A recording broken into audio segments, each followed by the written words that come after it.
Hello everyone. आज बात करते हैं जनसंचार का। हमारा भाग सेकंड है इलेक्ट्रॉनिक मीडिया के बारे में। पहले भाग में हमने जाना था प्रिंट मीडिया के बारे में। उसका वीडियो ऊपर आई सेक्शन में आपको देखने को मिल जाएगा। तो आज बात करते हैं इलेक्ट्रॉनिक मीडिया। तो सबसे पहले जानते हैं इलेक्ट्रॉनिक मीडिया क्या है।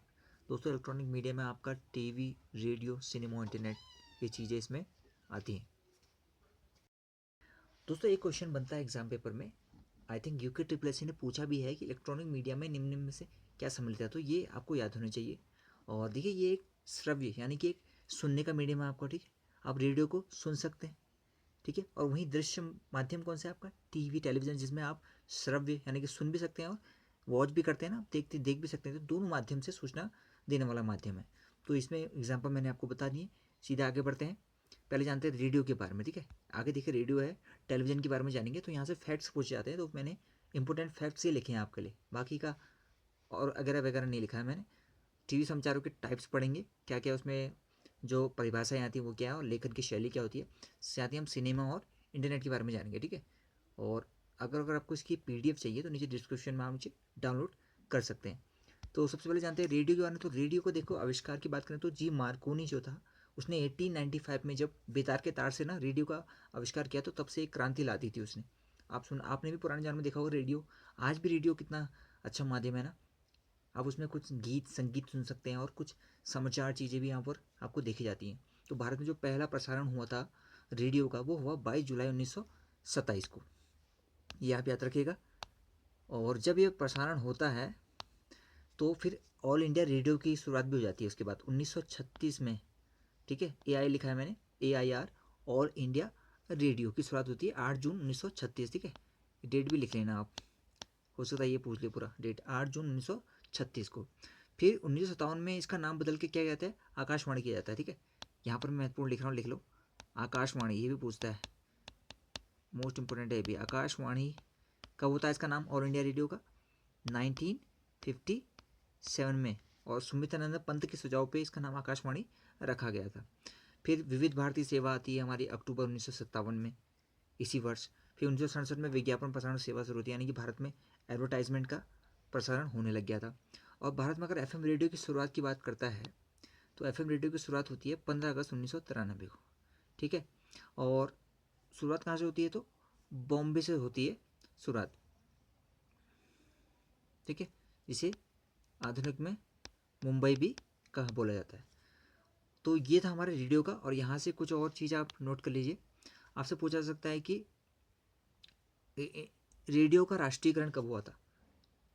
तो भारत में रेडियो का जो राष्ट्रीयकरण हुआ 1930 में हुआ था। ठीक है, इसका नाम था इंडियन ब्रॉडकास्टिंग कॉरपोरेशन, ये याद कीजिए। और अगर पूछता है विश्व रेडियो दिवस पूछता है, तो ये मनाया जाता है प्रतिवर्ष 13 फरवरी को। तो इसको भी आपको याद रखना है। ठीक है, 13 फरवरी को होता है विश्व रेडियो दिवस। तो ये हमने रेडियो माध्यम जान लिया है। ठीक है, मेन आपको मैंने पॉइंट्स बताए हैं दोस्तों। पूरा अगर आपको डिटेल वीडियो देखना है तो आप चैनल पर जुड़े रहेगा, इसका डिटेल वीडियो भी चैनल पे आपको मिल जाएगा। चलिए आगे बढ़ते हैं, आप सीधे चलते हैं। हमारा श्रव्य और दृश्य दोनों का माध्यम है वो हमारा टेलीविज़न। तो टीवी, सबसे पहले बात करते हैं टीवी का आविष्कार की। तो जॉन लेगी बेयर्ड, जिन्होंने टीवी का आविष्कार किया। तो यहाँ से तो एक कह सकते हैं कि वर्तमान में आज तक वो क्रांति चलते ही आ रही है। और जो दुनिया की पहली टीवी सेवा थी वो BBC, अब जानते हो कि ब्रिटिश ब्रॉडकास्टिंग कॉरपोरेशन बोला जाता है। और 1936 में शुरुआत हुई थी BBC की, और दुनिया का पहला है टीवी सेवा भी। तो भारत की अगर प्रथम टीवी सेवा की बात करें या भारत में टेलीविज़न की शुरुआत की बात करें तो 15 सितंबर 1959 को होती है। और ये शुरुआत होती है आपकी दिल्ली से। तो 1959 में स्टार्ट होता है दिल्ली से। और इसका नाम क्या था? टेलीविज़न इंडिया, ये भी मैंने यहाँ पर लिखा है, तो इनको आप नोट कर लीजिए। साथ ही इसका जो दैनिक प्रसारण था ना, जो दैनिक प्रसारण शुरू हुआ वो 15 अगस्त 1965 से शुरू हुआ। और 1975 में इसको क्या नाम दिया गया? दूरदर्शन। 1975 में इसको दूरदर्शन नाम दिया गया था। ये पूछा जा सकता है। ठीक है, इसको नोट करना इंपॉर्टेंट है ये। फिर जो पहला धारावाहिक आया टीवी पर वो था हम लोग, 1984 की बात थी ये, हम लोग। और इसको जो पटकथा लिखी थी वो किसने लिखी थी, ये पूछा जा सकता है कभी। मनोहर श्याम जोशी जी ने। ठीक है, जिन्होंने 1986 में बुनियाद भी लिखी थी। तो उनकी एक बुनियाद भी थी अगर पूछता तो ये बात है कि बुनियाद भी इनके द्वारा ही लिखा गया पटकथा। और पहला धारावाहिक जो टीवी पे था वो हम लोग था 1984 का। फिर आगे चल के 23 नवंबर 1997 में प्रसार भारती आया। प्रसार भारती जो दूरदर्शन के चैनल पे आता था, तो प्रसार भारती का गठन भी यहाँ पर हुआ 23 नवंबर 1997 को। और फिर उसके बाद एक DTH सेवा चली थी भारत में, जो निःशुल्क चली। तो वो निःशुल्क DTH जो सेवा चली थी वो चली 16 दिसंबर 2004 से। ठीक है, ये भी मेन फैक्ट था, इसको भी आपको यहाँ पर याद रखना है, टेलीविज़न के माध्यम से। तो ये हो गया हमारा रेडियो और टेलीविज़न। अब हम आगे बढ़ते हैं। अब जानते हैं थोड़ा, जो को टीवी में जो समाचार आते हैं उनमें कुछ शब्द होते हैं, देखा होगा आपने, खोजपरक पत्रकारिता, वॉचडॉग पत्रकारिता, जो मैंने यहाँ पर लिखी हुई है आपके लिए, पेज 3 पत्रकारिता है या पीठ पत्रकारिता। तो इनकी परिभाषा या ऑप्शन में आता है कि पेपर में। तो पहले समाचार लेखन बताता हूँ आपको। तो देखो, समाचार लेखन क्या होता है, किसी भी न्यूज़पेपर में या समाचार है उसके लेखन की शैली क्या होती है वो देखो आप। तो ये उल्टा पिरामिड शैली होती है, ये पूछता है बहुत बार। तो ये देखिए उल्टा पिरामिड आपको दिख रहा है आकृति, ये शैली क्यों है? तो इसमें सबसे पहला जो स्टेप आता है वो आपका इंट्रो आता है। ये इंट्रो मैंने परिचय लिखा है, यानी किसी भी जो सूचना होगी इसका परिचय दिया जाता है पहले कि क्या मुख्य खबर है। उसका इसकी बॉडी, यानी कि मेन सब्जेक्ट की बात यहाँ पर होती है, उसके अंदर की चीज़ें इसमें रखी जाती है, वो बॉडी है। और लास्ट में समापन होता है कि उसको बात को अपनी ख़त्म कैसे किया जाता है। तो समाचार में ये चीज़ें का ध्यान रखा जाता है। तब किसी भी लेख या आर्टिकल को टीवी पे बताया जाता है या फिर रेडियो के माध्यम से बताया जाता है या फिर लिखा भी जाता है। ठीक है, तो समाचार लेखन की शैली की मैंने आपको बता दिया। और आप जानते हैं समाचार लेखन में संपादकन का बहुत महत्व है। ठीक है, संपादकीय होगा तभी कोई सूचना अच्छी तरह से लिखी जा पाएगी। अब बात करते हैं खोजपरक पत्रकारिता। जो मैंने यहाँ पर खोजपरक पत्रकारिता लिखा है, तो इसको बोलते हैं आप स्टिंग ऑपरेशन। जो आपने देखा होगा न्यूज़ चैनल पर स्टिंग ऑपरेशन दिखाए जाते हैं ना, इन्हीं को बोला जाता है खोजपरक पत्रकारिता। तो पूछा जा सकता है, याद रखिए। वॉच डॉग पत्रकारिता आदि है। अब वॉच डॉग पत्रकारिता क्या है वो मैं आपको बताने की प्रयास करता हूँ। तो हमारा जो वॉच डॉग पत्रकारिता होता है, ये सरकार के कामकाज की तुलना होती है। ठीक है, सरकारी या काम कह सकते हैं, या सरकार जो आपकी गवर्नमेंट अभी शासन कर रही होगी, तो उसके जो कामकाज है, ठीक है, उसकी जो योजना है, इनकी जो कंपेयर या तुलना की जाती है, तो इसको वॉचडॉग पत्रकारिता कहा जाता है। पेज 3 पत्रकारिता, तो पेज 3 नाम से ही आप लोग गैस कर लेंगे कि पेज 3 पत्रकारिता तो सेलिब्रिटी जो होते हैं ना हमारे देश में, उनके बारे में जो न्यूज़ दी जाती है उसको पेज 3 पत्रकारिता बोलते हैं। ठीक है, पेज 3 आर्टिकल भी छपता है, देखा होगा आपने। तो पीठ पत्रकारिता आती है, एक सबसे इंपॉर्टेंट है, इसको याद रखिए। पीठ पत्रकारिता क्या होती है? पाठकों को लुभाने वाली खबर। ठीक है, लुभाने वाली खबरें, इन्हें क्या बोला जाता है? पीठ पत्रकारिता।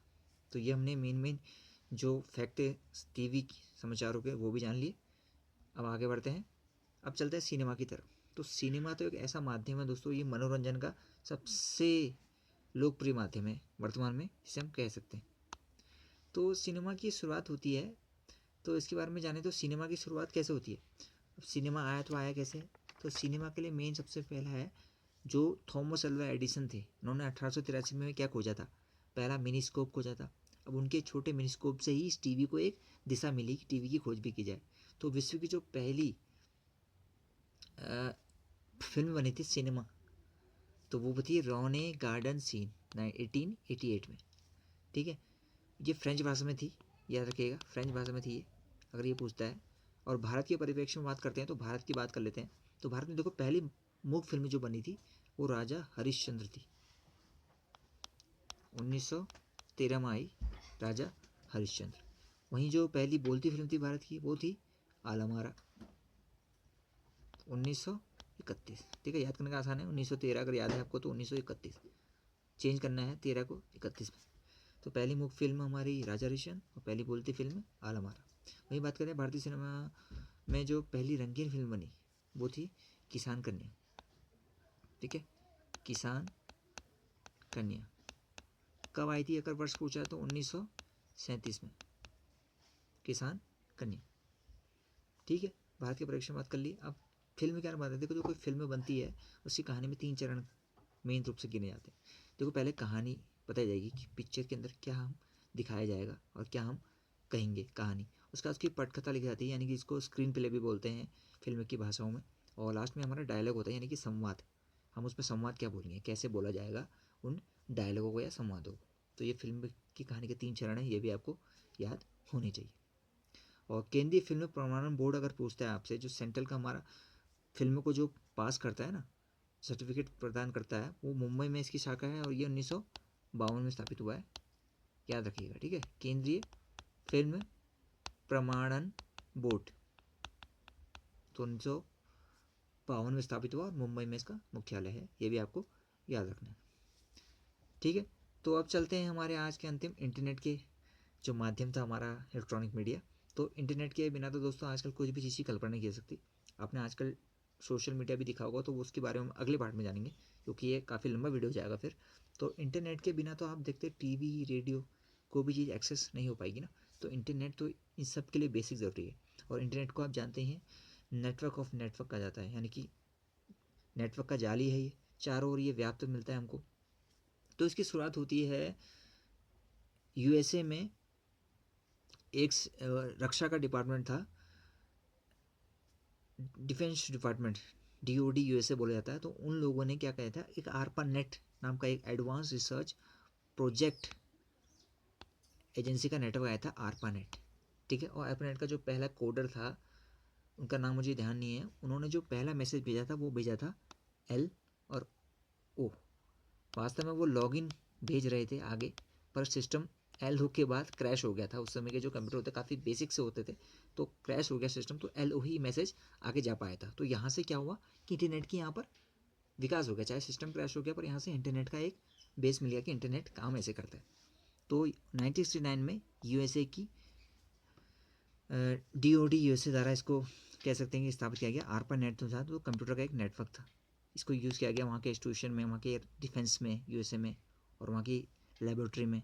तो तब से इसको माना जाता है कि इसका आविष्कार हो गया था। और 1989 में फिर टिम बर्नर्स ली ने W3 का आविष्कार कर दिया था, जो कि आपके हर इंटरनेट की वेबसाइट में आपको दिख जाता है। W3 वर्ल्ड वाइड वेब बोला जाता है जिसे।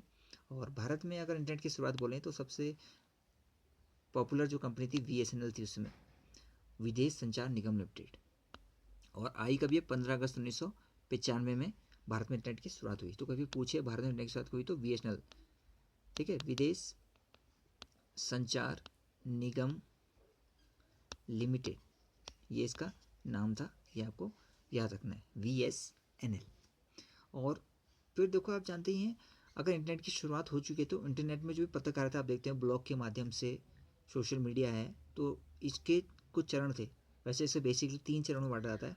पहला चरण हुआ था 1982 से स्टार्ट हुआ, क्योंकि आप जानते हैं इंटरनेट पहले भी आ चुका था, पर यूएसए की डी और डिफेंस डिपार्टमेंट ऑफ डिफेंस के द्वारा जब अर्पन नेट यूज़ किया गया, तब से ये माना जाता है कि नेट लोकप्रिय हुआ, तो इसलिए इसको कहा जाता है। तो 1882 से 1992 तक चला था जो पहला इसका जो चरण था। सेकेंड चरण 1992 से 2001 तक चला, और अभी वर्तमान में 2001 के बाद से वर्तमान में जो स्थिति है वो तीसरा चरण अभी इंटरनेट का फेज कह सकते हैं, वो अभी चल रहा है, ठीक है दोस्तों। तो ये था हमारा इलेक्ट्रॉनिक मीडिया।